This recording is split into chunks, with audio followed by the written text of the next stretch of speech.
This week on Wellness Wednesday, we look at the 5 ways to increase your health.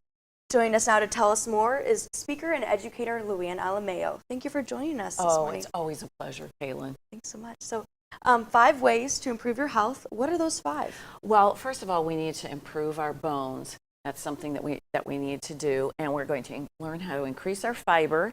We're going to eat mindfully. We're going to track what we're eating, and we're going to learn how to use spices. Okay, great.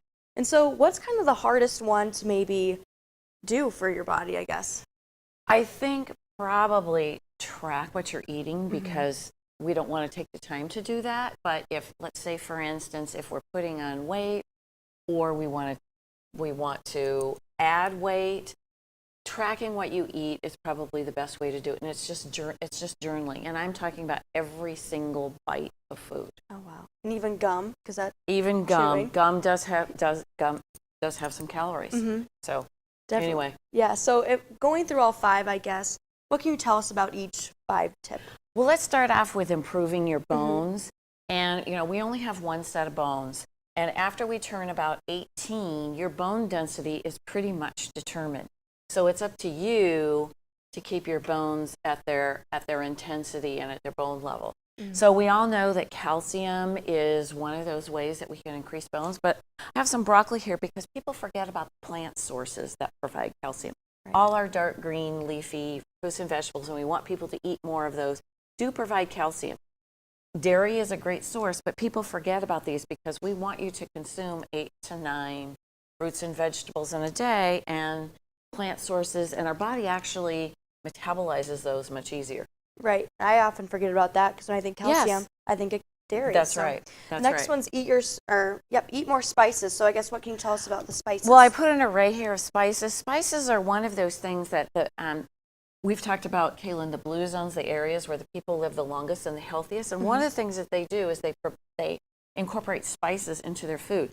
Spices are one way to really flavor food, plus add lots of antioxidants and health benefits to our food. So we can have things besides salt, fat, and sugar. We can have things such as basil and turmeric and cumin, and things that really flavor our food. Right. And that's one way we can cut out calories is just by adding spice. Definitely. And so increase your fiber. What about this one? Well, we need to have 38 to 42 grams of fiber. And most people think, well, that sounds like a lot. But let's say you have a smoothie for breakfast, that's usually about 3 fruits.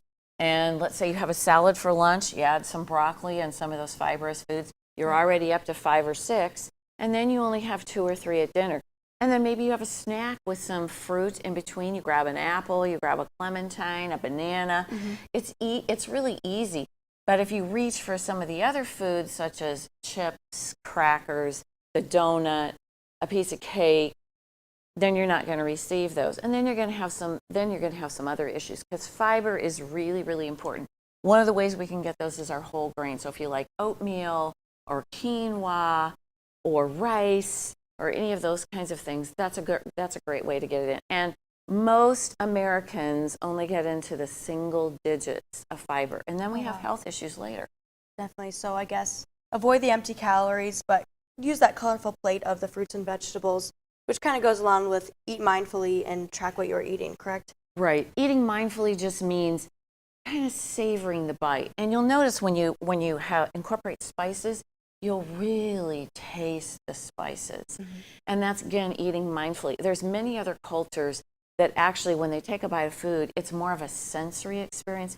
They taste it and feel it and smell it. And, we're used to even eating in our lap in our car.